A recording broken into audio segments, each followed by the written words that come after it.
दोस्तों चाइना और इंडिया को लेकर बॉर्डर पर जो भी सिचुएशन थी उसे लेकर लगातार अपडेट्स आ रही हैं, इसलिए ये खबर देना आपको जरूरी हो जाता है क्योंकि थोड़ी देर पहले ही हमने आपको खबर बताई थी कि सेना के 3 जवान जो हैं वो शहीद हुए हैं चीन के खिलाफ, जिसमें से एक आर्मी ऑफिसर और 2 सोल्जर्स थे।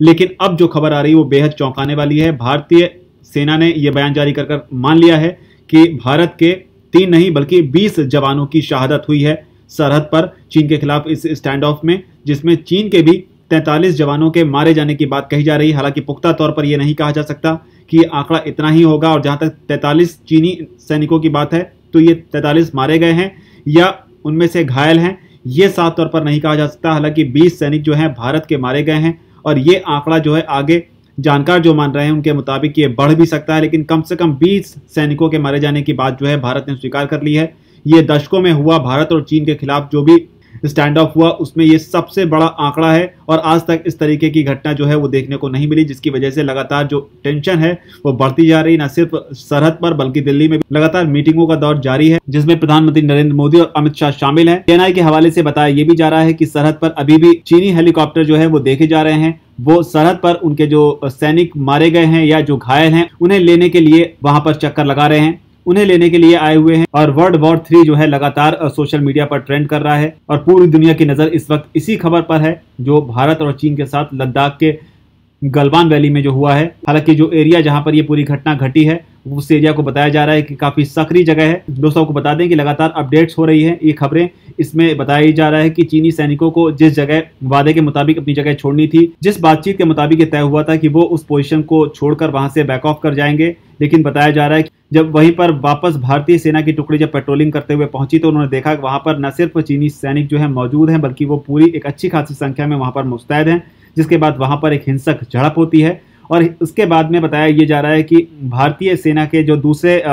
जवान हैं उनको फटाफट वहां पर बुलाया जाता है, जिसके बाद ये सारी घटना जो होती है जिसमें भारत ने अपने 20 जवानों को खो दिया है। और जानकारों की माने तो एक्चुअल आंकड़ा क्या है वो फिलहाल कहना जो है थोड़ा मुश्किल है, क्योंकि शुरुआत में जो आंकड़ा आया था वो 20 से कहीं कम था, और अब सेना ने भी एक प्रेस रिलीज जारी कर अपना आधिकारिक बयान देकर इस बात को मान लिया है। पहले ये खबर एएनआई के हवाले से आई थी कि 20 जवान जो है वो शहीद हुए हैं, और ये सब कुछ तब हुआ है जब वहां पर चीनी सैनिक और भारतीय सैनिक को आर्म्स ले जाने की इजाज़त नहीं होती, यानी कि एक ट्रीटी के तहत दोनों सेनाओं की तरफ से, दोनों देशों की तरफ से इस बात का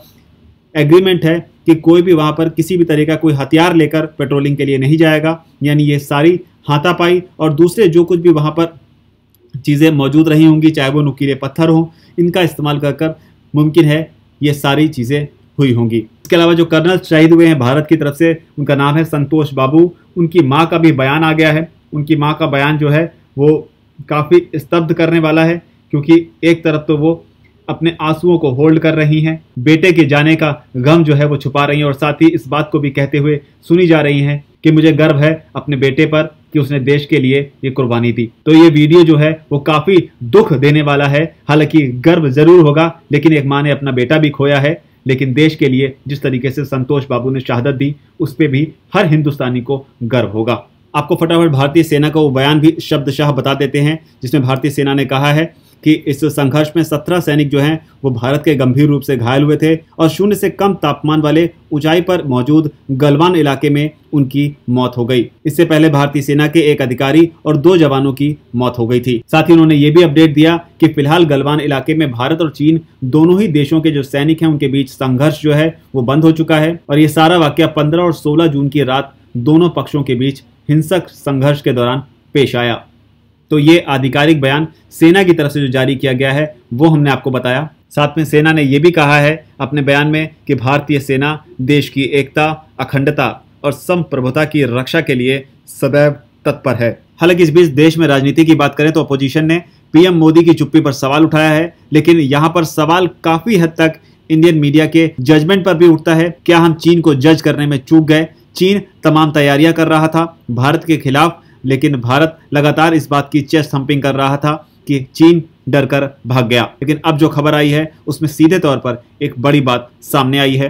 उधर चीनी मीडिया में भी लगातार इस बात पर लिखा जा रहा है। चीन का माउथपीस जिसे कहा जाता है, यानी कि सरकारी मीडिया जिसे कहा जाता है, ग्लोबल टाइम्स, उसने साफ तौर पर भारत के खिलाफ एक बार फिर तेवर दिखाते हुए लिखा है कि कुछ लोगों को भारत में लगता था उनकी जो सेना है वो चीन की सेना से ज्यादा ताकतवर है, और उनके इस भ्रम की वजह से भारतीयों की मानसिकता लगातार बदल रही है, जिसकी वजह से इंडिया और चाइना के बीच जो भी पॉलिसीज हैं, जो भी रिश्ते हैं, उस पर दबाव पड़ रहा है। साथ ही ग्लोबल टाइम्स उल्टा भारत को ही इसके लिए जिम्मेदार बता रहा है। और एक जो बड़ी बात यहाँ पर लिखी है ग्लोबल टाइम्स ने, उसमें कहा है कि चाइना कभी भी किसी विवाद को जन्म नहीं देना चाहता है, लेकिन अगर विवाद होता है तो उससे वो डरते भी नहीं। और लगातार चाइनीज मीडिया जो है वो भारत को ही इसके लिए दोषी बता रही है और कह रही है कि भारतीय सेना ने ही प्रोवोकेटिव एक्शन किया जिसकी वजह से ये सब कुछ हुआ, जबकि लगातार हम ये बात कह रहे हैं कि चीन हमारे इलाके में घुसकर जबरदस्ती घुसपैठ करता है और हम उसे कहीं ना कहीं जज करने में चूक गए, जिसकी वजह से इतना बड़ा हादसा पेश आया जिसमें हमारे